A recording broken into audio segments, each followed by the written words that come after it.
आज हम बात करने वाले हैं जो एनवीडिया का जो स्टॉक है जिसने पिछले एक दिन के अंदर इतना ज़्यादा गेन कर लिया कि जो रिलायंस इंडस्ट्री के पूरे मार्केट कैप को एक दिन में ही क्रॉस कर लिया।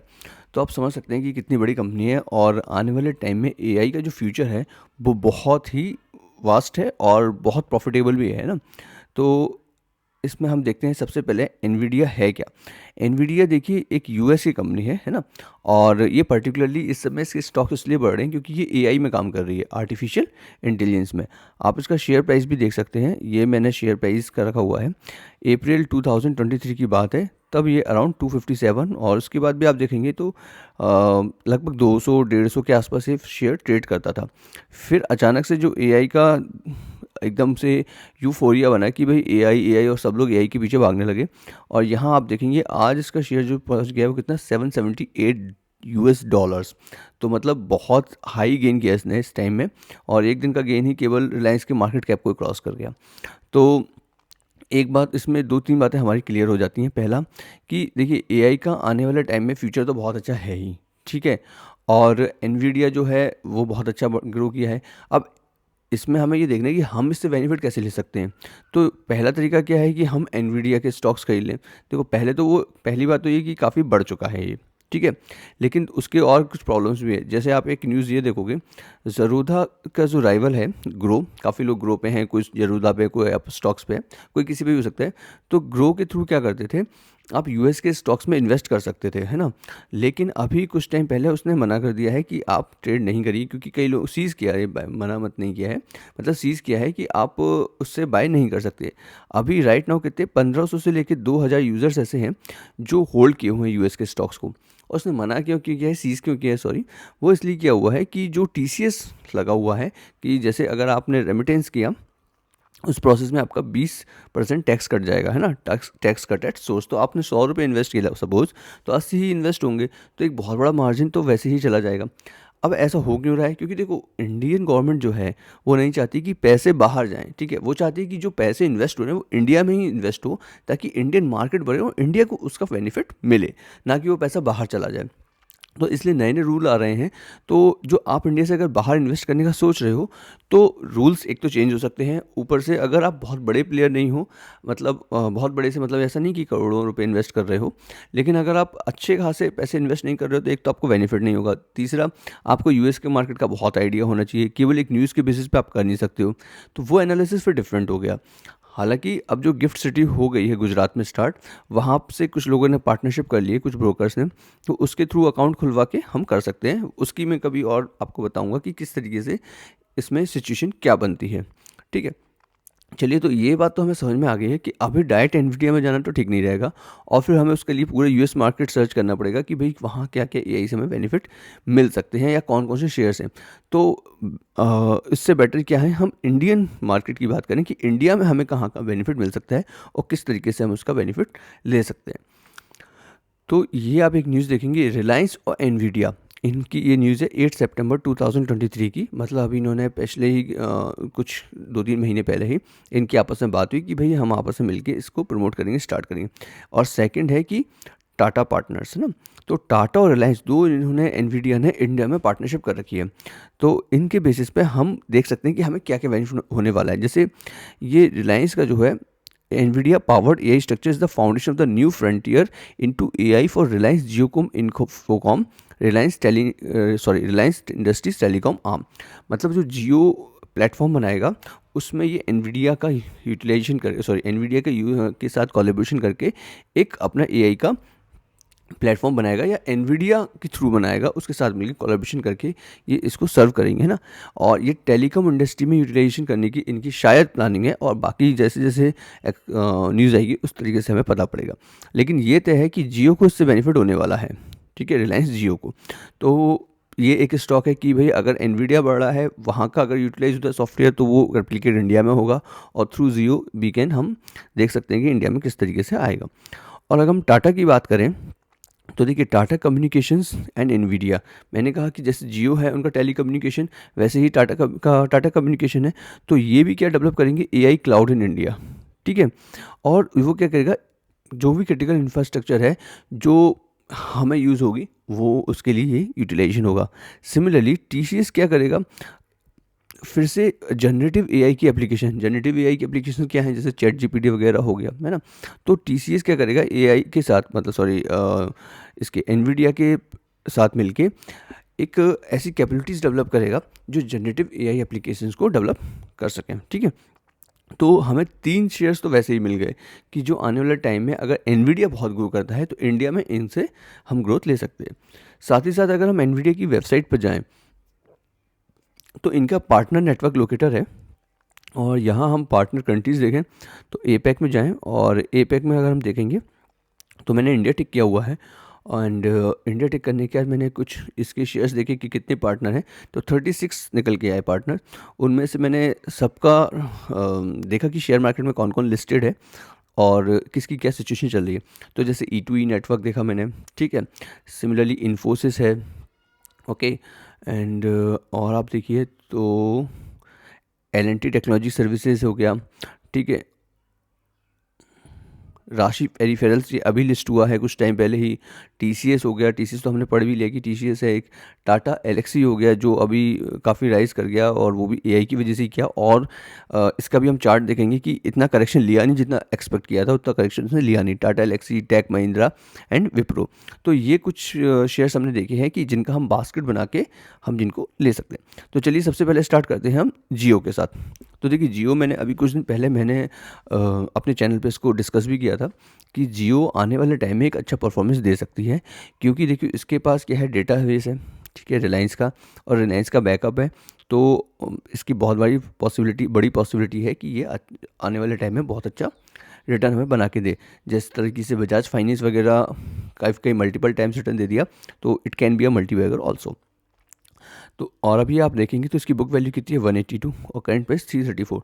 इतना महंगा भी नहीं है, ठीक है, फाइनेंस के स्टॉक के हिसाब से इतना महंगा नहीं है। और पिछले 3 महीने में रिटर्न दे गया, 50% से ज़्यादा रिटर्न दे चुका है। और आपका चार्ट देखेंगे इसका तो कितना, 200, मैं तो कहूँगा 230 240 के अराउंड चल रहा था, और अभी कुछ 2-4 दिन के अंदर ही इसने 5 फरवरी के अराउंड, देखिए आप, फरवरी में ये कितना पहुँच गया, 339, ठीक है, काफ़ी बढ़ गया। लेकिन फिर भी अभी भी इतना हाई नहीं हुआ है, ठीक है। और हम इसका देख लेते हैं क्वार्टरली रिजल्ट्स। तो देखिए प्रॉफिट इसका अच्छा था सितंबर में, दिसंबर में कम हुआ है, ठीक है। एंड अभी तो एक ही इसका ईयर कुछ निकला है। अभी शेयर होल्डिंग पैटर्न को ऑब्जर्व करते हैं तो प्रमोटर्स का शेयर बड़ा है, ठीक है। एफआईए का थोड़ा डिक्रीज़ हुआ है, डीआईए का भी डिक्रीज़ हुआ है, और पब्लिक का 2% जबकि बढ़ गया है। जो 1% एफआईए डीआईए ने कम किया है वो पब्लिक ने बढ़ाया है। तो that's not a very good sign हालांकि, लेकिन पब्लिक का इतना ज़्यादा भी नहीं है, 19% ही है। लेकिन ये बेनिफिट हो सकता है अगर आप लॉन्ग टर्म के लिए सोचें, और अगर एनवीडिया के प्लेटफॉर्म से कुछ बेनिफिट इंडिया को मिला तो उसमें जियो भी होगा ही होगा, है ना। दूसरा हम देखते हैं टाटा, सॉरी, वीर सिंह, टाटा कम्युनिकेशंस, है ना। तो टाटा कम्युनिकेशंस की हमने बात की थी अभी, टाटा कम्युनिकेशन और टाटा टीसीएस के साथ एनवीडिया ने कोलैबोरेशन किया था। तो देखिए Tata communication book value 51 rupees, current price 1825, very expensive currently देखा जाए तो। एंड हम इसका देखते हैं इस 3 ईयर का चार्ट। तो मार्च 21 में ये 1000 के आसपास था, और फिर एक टाइम पे 900 के करीब रहा, फिर उसी रेंज में चलता रहा 1100-1200 के आसपास, और फिर अचानक से एकदम से बाद में इसने भी रनअप दिया और 1800 पहुंच गया। तो लगभग 50% वहाँ से जाके ये इसने रिटर्न दिया। एंड इसका हम देख लेते हैं क्वार्टरली रिज़ल्ट। तो क्वार्टरली रिज़ल्ट इसके अच्छे हैं, लेकिन दिसंबर का इसका क्वार्टरली रिज़ल्ट अच्छा नहीं रहा, ठीक है। तो क्या दिसंबर में ये गिरा चार्ट के अकॉर्डिंग, 6 मंथ्स का देख लेते हैं। थोड़ा सा गिरा था यहाँ पर, लेकिन दैट वाज इन अक्टूबर, दिसंबर में तब भी नहीं गिरा, है ना।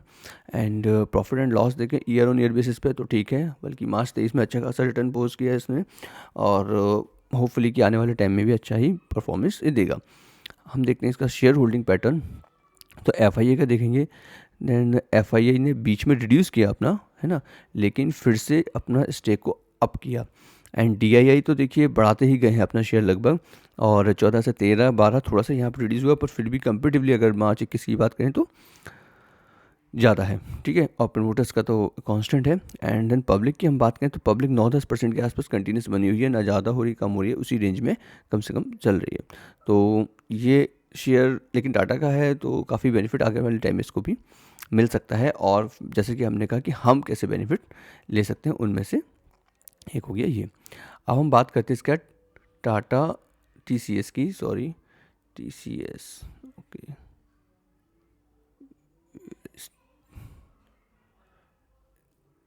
TCS, okay, Tata consultancy services. तो देखिए ये पिछले कुछ टाइम में इसने भी अच्छा खासा रिटर्न दिया है, और हम इसके एडिट रेशियो में जाके सबसे पहले रिटर्न 1 ईयर का और 3 ईयर का और इंक्लूड करते हैं। ओके, हाँ, तो हम देख सकते हैं कि एक साल में इसने रिटर्न कितना दिया, 19%, और 3 साल में 10%। मतलब ज़्यादा रिटर्न तो इसने अभी तक नहीं दिया है पिछले कुछ टाइम में। हम इसका एक साल का चार्ट देखें तो ये 3200 के आसपास चलता था, लेकिन अचानक से मैंने भी खुद देख रहा हूँ कि 4000 के आसपास पहुँच गया है, ठीक है। और इसका हम देखते हैं क्वार्टरली रिजल्ट्स, तो क्वार्टरली रिजल्ट्स तो इसके मतलब बड़ी कंपनी है, स्टेबल कंपनी है, कोई ज़्यादा इशू है नहीं। Profit and loss year on basis देखेंगे तो बढ़ ही रहा है, इसमें भी कोई इशू नहीं है अभी। शेयर होल्डिंग पैटर्न को ऑब्जर्व कर लेते हैं तो प्रमोटर्स का कांस्टेंट बना हुआ है, FII का थोड़ा सा रिड्यूस हुआ है 1-2%, और उसको कंपेंसेट करने के लिए DII ने एक तरीके से 1% 2% बढ़ा दिया है। और पब्लिक इसमें बहुत कम है, देखिए आप, केवल 4% के करीब पब्लिक थी मार्च 21 में, और फिर कम है अभी भी 5% ही है। तो दैट्स अ गुड साइन कि पब्लिक इतनी ज़्यादा नहीं है, ठीक है। उसके बाद हम देखते हैं टाटा एलेक्सी को, ठीक है। तो टाटा एलेक्सी तो पिछले 2 साल के अंदर 3 साल के अंदर बहुत ज़्यादा रनअप दे चुकी है ना। और एक साल का रिटर्न पिछले 1 और 2-3 साल का देखेंगे तो ज़्यादा नहीं दिख रहा है इस पर, लेकिन बहुत रिटर्न इसने तक दिया है। जैसे एक टाइम पे मैं आपको बता दूं इस शेयर को, हाँ ये है, मार्च 19 कोविड से पहले की बात बता रहा हूँ, तो उस समय ये 600-700 रुपये का शेयर हुआ करता था ठीक है, उस समय मेरे पास भी ये शेयर था। और उसके बाद इसने इतना ज़बरदस्त रनअप दिया कि एक टाइम पे तो ये 10,000 के पहुँच गया था, ठीक है। इन तो ये तो बहुत मैसिव रिटर्न दिया इसने।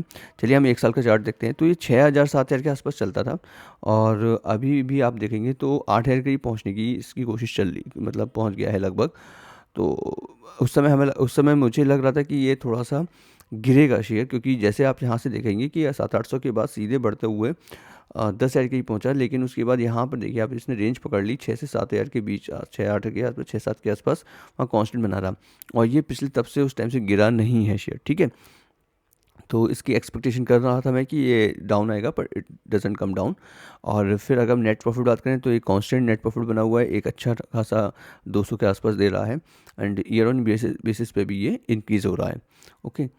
एंड हम इसका शेयर होल्डिंग पैटर्न देखें तो प्रमोटर्स का शेयर होल्डिंग पैटर्न लगभग कांस्टेंट है, थोड़ा सा अंतर आया है। और FII का हालांकि बढ़ा है, सितंबर के दिसंबर 23 में देखेंगे 2% बढ़ गया, DII का भी बढ़ गया, और जो 2% बढ़ा है वो लूज़ किसने किया, पब्लिक ने। तो देखिए, लेकिन हालांकि इसमें पब्लिक बहुत ज़्यादा इन्वेस्टेड है, 35%, जो कि बहुत ज़्यादा है, बट फिर भी ये भी AI में काम कर रहा है। और आने वाले टाइम में अगर AI बहुत बूम करता है 3-4 साल के अंदर, अगर हम इसका हॉराइजन लेके चलें 5 ईयर्स का, तो इसको ज़रूर बेनिफिट मिल सकता है। एक हम बात करते हैं टाटा टेक्नोलॉजी, अभी रिसेंटली रिलीज़ हुआ था, सॉरी इसका IPO आया था, और कई लोगों ने उस IPO में पैसे भी बना लिए, ठीक है। एंड लेकिन उसके बाद हम देखते हैं इसका चार्ट, तो 1313 के आसपास चल रहा था, 1300 के आसपास, के बाद एक करेक्शन लेते लेते और अभी 1100 के आसपास आ गया, 1100 साढ़े 1100। तो मुझे नहीं लगता कि अभी इतना महंगा है, इस टाइम पे तो इतना महंगा नहीं है। और इसके क्वार्टरली रिजल्ट आप देखो तो ठीक क्वार्टरली रिजल्ट्स भी चल रहे हैं, and year on year basis पे भी इसके पॉजिटिव रिजल्ट्स हैं। एंड शेयर होल्डिंग पैटर्न को आप ऑब्जर्व करोगे तो पब्लिक अभी तो बहुत बनी हुई है, लेकिन आप देखना कि जो मार्च 23 का रिजल्ट आएगा, सॉरी मार्च 24 का, उसमें FII मोस्ट प्रोबेबली बढ़ जाएंगे और पब्लिक कम हो जाएगी। तो ये जो प्राइस रेंज चल रहा है इसका ठीक चल रहा है, आई डोंट थिंक कि बहुत ज़्यादा इसका प्राइस रेंज चल रहा है। उसके बाद हम कुछ और पार्टनर्स देख लेते हैं जिनसे एनवीडिया का मैंने कहा कि कोलैबोरेशन कर रखा है, और उससे आने वाले टाइम में इसको बेनिफिट भी हो सकता है। तो सबसे पहले हम उसमें देखते हैं E2E नेटवर्क, ओके। तो E2E नेटवर्क देखो, बुक वैल्यू केवल 43 रुपीज़ है, उसके हिसाब से तो बहुत महंगा है बुक वैल्यू के हिसाब से। And why this is not giving 1 year, okay, save ना। तो एक साल के अंदर 618% का रिटर्न दे चुका है, देख रहे हो आप। तो पिछले एक साल के अंदर ही बढ़ा है, और इसमें देखिए यहाँ पर ये शेयर केवल 160 रुपीज़ के आसपास चलता था, ठीक है। और फिर जैसे जंप मारना शुरू किया 1000, तो अगर इसमें आपको कहीं, और यहाँ पर ये इसकी खरीदारी हुई है, वॉल्यूम देख सकते हैं यहाँ पर खरीदारी हुई है, किस टाइम पे खरीदारी हुई है, जून से जुलाई के बीच में। तो आप उस समय का शेयर होल्डिंग पैटर्न हम देखते हैं जून से सितंबर का। तो क्या आपको कोई चेंज दिख रहा है? एफआईआई ने खरीदारी की है 1.66%, एफआईआई थे नहीं जो एंटर हुए, और डीआईआई ने बेचा है वो शेयर। और पब्लिक तो तब से कांस्टेंट लगभग बनी हुई है, बल्कि पब्लिक बढ़ गई है ना, पब्लिक कम नहीं हुई है। ठीक है। तो ये इसको आप ऑब्जर्व कर सकते हैं। और जब करेक्शन पे अगर मोड पे आएगा तो आपको थोड़ा लेना, अभी तो बहुत हाई चल रहा है, अगर कहीं का आपको करेक्शन या डिप दिखे आने वाले टाइम में तो this can be a good option है। और 3 साल का भी अच्छा रिटर्न दिया हुआ है। चलिए हम इसका रिजल्ट देखते हैं क्वार्टरली। और ये मैंने कहा ना एनवीडिया के पार्टनर्स में था, तो उस समय जैसे जब न्यूज़ आई है तो लोग इसमें स्विच ऑन करते हैं धीरे धीरे। तो यहाँ पर देखते हैं नेट प्रॉफिट, तो ज़्यादा प्रॉफिट नहीं है इसका, 5 करोड़ का सिर्फ प्रॉफिट दिखा रहा है। 2 करोड़ का था, फिर 6 करोड़ का, 5 करोड़ का हुआ, बहुत ज़्यादा अंतर नहीं है। पर ठीक है, नॉर्मल बहुत छोटी कंपनी है। अब इसका मार्केट कैप भी देखेंगे तो 1,500 करोड़ की कंपनी है, ज़्यादा बड़ी कंपनी भी नहीं है। एंड प्रॉफिट एंड लॉस देखेंगे तो ये भी 10 करोड़ है, ज़्यादा प्रॉफिट नहीं है। और शेयर होल्डिंग पैटर्न देखिए, एफआई एंटर किए हैं सिर्फ, और डीआई का भी परसेंटेज थोड़ा सा बढ़ा एक क्वार्टर में, लेकिन पहले डीआई का परसेंटेज आप देखिए 14% के आसपास था, बहुत कम हो गया है। और पब्लिक जो है, पब्लिक बहुत एंटर कर गई है 27 से लेकर 32। तो देखिए करेक्शन के मूड में भी जा सकता है, क्योंकि पब्लिक इतनी ज़्यादा है, डीआई अपना पैसा निकाल चुके हैं काफ़ी हद तक, एंड एफआईआई भी थोड़ा थोड़ा ही घुस गए हैं, केवल 1-1.5% के आसपास। तो पहले इसको थोड़ा सेटल डाउन होगा अगर ये, तभी हम इसमें एंट्री करें तो ज़्यादा बेटर रहेगा, क्योंकि बहुत महंगा है इस समय तो राइट नाउ चार्ट के हिसाब से देखें। अगर इसमें करेक्शन होता है, ये ज़्यादा बड़ी कंपनी भी नहीं है, तो इसमें लॉन्ग स्टक कर सकता है कोई पर्सन। एंड तो इट्स बेटर कि अभी तो इसे अवॉइड किया जाए, इट इज़ बेटर। फिर हम देखते हैं L&T technology services. Okay. And इसका भी हम सिर्फ क्विक रेशियो, ओके। सो इसका देखें 1 साल का रिटर्न कितना है 46, 3 साल का 27, एंड 453 रुपीज़ की बुक वैल्यू। उसके हिसाब से तो करंट प्राइस बहुत ज़्यादा है। एंड लेकिन एल&टी का है, लार्सन एंड टर्बो ग्रुप की कंपनी है, और अच्छा परफॉर्म कर रही है काफ़ी सालों से, बढ़िया इसने रिटर्न भी दिए हैं और अच्छा परफॉर्म भी करके दिखाया है। 1 साल पहले की हम बात करें, 1 साल में इसका चार्ट देखते हैं तो 3,000 रुपये के आसपास था, 3,000 से 4,000 के बीच में, 3.5 के आसपास। फिर बढ़ता हुआ, फिर बीच में डिप भी आया था, और फिर अभी कितना पहुंच गया ये 5,500 के आसपास। ठीक है, जैसे आईटी का डिप आया था तो थोड़ा कम भी हुआ था, फिर से ये बढ़ गया। क्वार्टरली रिजल्ट आप देखेंगे तो लगभग ठीक ठाक रिजल्ट हैं, पॉजिटिव रिजल्ट हैं, बढ़िया अच्छे रिजल्ट हैं। एंड ईयरली रिजल्ट्स भी इसके अच्छे गुड रिजल्ट्स हैं।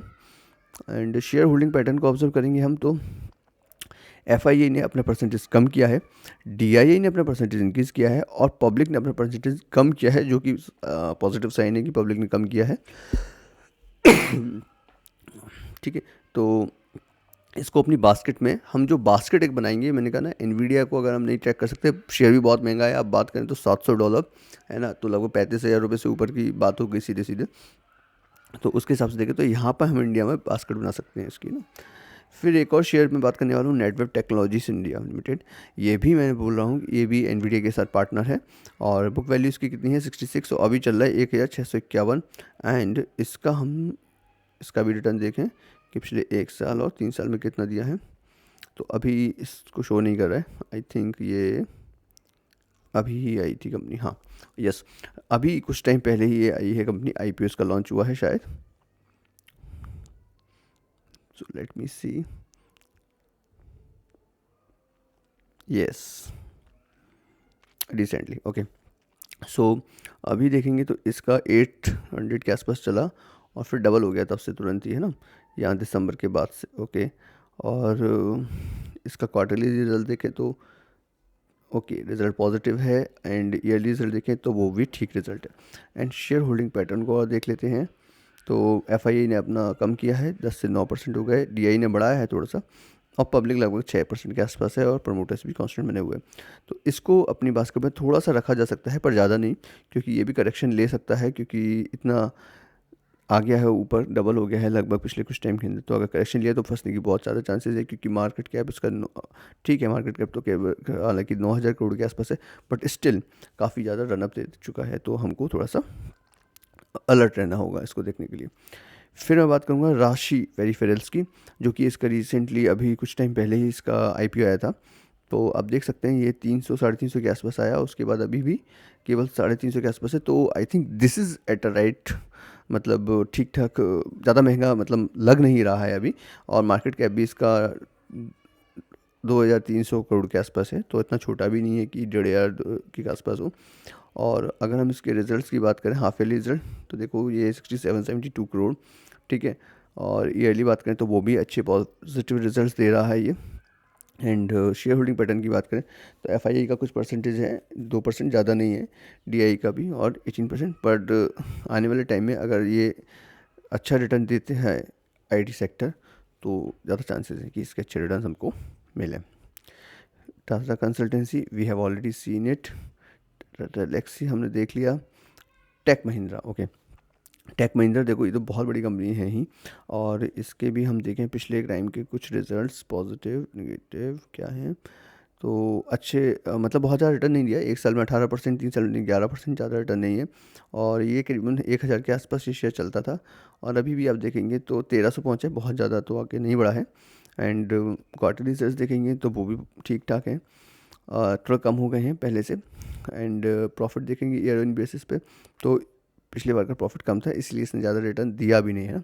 और शेयर होल्डिंग पैटर्न को अगर आप ऑब्जर्व करेंगे तो एफआईआई लगातार थोड़े थोड़े कम हो रहे हैं, और डीआईआई लेकिन लगातार थोड़े थोड़े बढ़ रहे हैं। और पब्लिक कांस्टेंट बनी हुई है लगभग 11-12% के आसपास, और प्रमोटर भी कांस्टेंट बने हुए हैं 35% के आसपास। बट अगर आईटी सेक्टर ने अच्छा परफॉर्म किया तो ये भी हमें अच्छे रिटर्न्स दे सकता है। फिर हम बात करते हैं विप्रो।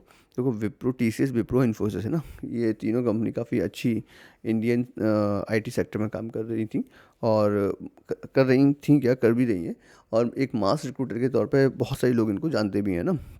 तो विप्रो देखो, विप्रो बुक वैल्यू के हिसाब से ज़्यादा महंगा नहीं है, 133 और 536, जबकि आईटी वैल्यू की आप कंपनीज देखोगे तो बहुत हाई है बुक वैल्यू के कंपेरिजन में रिटर्न, सॉरी करंट प्राइस इनके हैं। तो 1 साल का देखेंगे पैटर्न तो 350 के आसपास ये चलता था, 350-400 के आसपास, और 500 क्रॉस कर गया पिछले कुछ टाइम में। एंड क्वार्टरली रिजल्ट्स देखें तो ठीक है, क्वार्टरली रिजल्ट्स थोड़े से कम हो गए हैं, लेकिन इतने भी ज़्यादा डिफरेंट नहीं दिख रहे हैं। और ईयरली रिजल्ट तो मार्च 23 का थोड़ा सा कम हुआ है, बल्कि मार्च 22 में बढ़ा था, ठीक है। शेयर होल्डिंग पैटर्न को देखें तो एफआईआई कम हुए हैं, 9 से 6% आ गए हैं धीरे धीरे कम होते होते, लेकिन डीआईआई 5 थे, फिर 2 गए, फिर नीचे कम भी हुए, फिर 7-8% पे गए तो 8% आ गया।